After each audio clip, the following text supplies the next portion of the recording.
Philip Shaw. I draw under Tall Chin Illustrations, which is an old nickname, and hence the Tall Chin is has been commissioned. I was commissioned by sisters Amanda and Emma Neville, who had co-written a enchanting Christmas story called A Christmas Catastrophe in the Enchanted Audley End Woods, and it's based upon a brother and sister and their adventures around the miniature railway. I think for all those, anyone who is in Essex will very much, be very much aware and know of Audley End. It's quite an incredible place. But the miniature railway, which was built by their late father, is just a childhood's dream. It's got all these wonderful steam engines, and it was built. I think it goes around about 1.5 miles through the woods at Audley End, and not only do you have the steam engines, but you've got all the ferry walks, and it's a rather mystical place. So to really sort of celebrate the railway, their father and their sister, they wanted to write a children's story, and they approached me after seeing my illustrations, which I tend to paint children's portraits, and I've always sort of rather liked sort of the more traditional style of painting. In terms of these sort of vintage stories, and so taking that sort of rather soft style, we've created this. I've been able to create the story and create the pictures to support this wonderful story. And it's about Robin and Hetty, and they go off on an adventure to really help save Father Christmas, because the naughty elves at Audley End have got the sleigh stuck on the railway.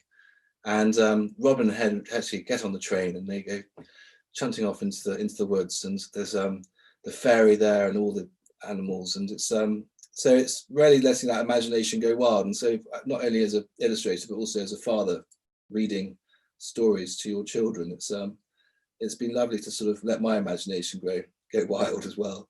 And so part of all this has been bringing together Amanda and Emma's debut book, and it's their first story they've written together, and I think they plan to have a series of other stories. And I think what's so lovely about Audley End is you've just got so many little things to look at, the fairies and all the adventures in the trees and the woods and the railway. So this is a first book which has taken an awful lot of work from them, and I've been very privileged to have been given the job to illustrate their story. And I've done that through, it's all watercolors, and there's about 24 illustrations, and it's all taps into everything around Audley, the woods, the animals, creatures, and the mystical characters that you get to experience when you go and visit it.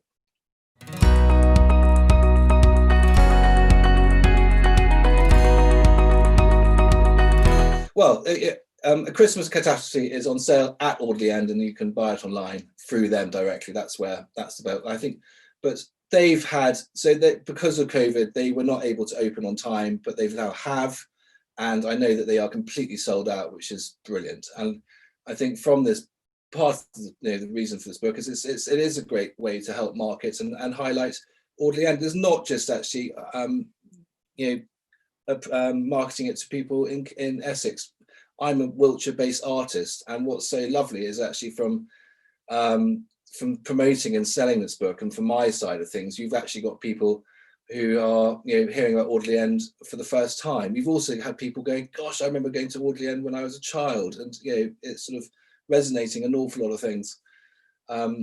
That's is remembering your childhood and saying, right, well, why don't we go and visit? And we're traveling up this weekend, and I'm taking my daughter for the first time, and so looking forward to showing her the actual railway. I've been up there myself, but she's been seeing the book being painted, and it's just rather lovely to be able to share that experience. So I think this book is part of celebrating Audley End, and it's part of the miniature railway at Audley End. And I think hopefully through the more wider sales, that it is going to promote the actual miniature railway, which is part of which is hopefully will happen.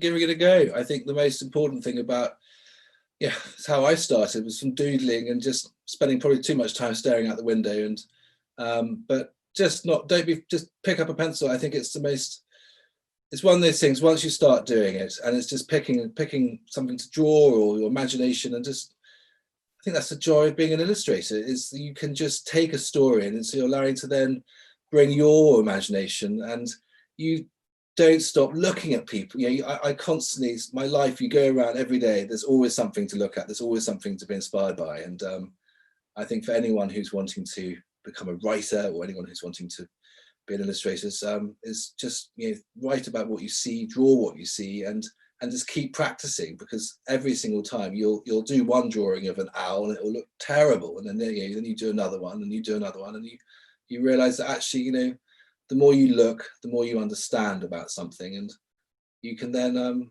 you then are able to depict that. And it's, everybody has their own style. Everybody, how I see something is very different to what somebody else will see. But it's you know, this book is through my eyes of what I envisaged the story to be, and it's been a lovely way to sort of to go through that. And we've you know, in the process of illustrating this book, you go through so many different categories of, you start off with little thumbprint sketches, then you build them up, and then Amanda and Emma would sort of, you know, I'd feed them back to them, and they could sort of get an idea of what I was thinking about. And then you eventually get to that final drawing, and then it's putting the paper, the actual color to the drawing, and then you bring the whole thing to life. And then as the illustrator itself seeing it in its final, you know, in the hardback cover, it's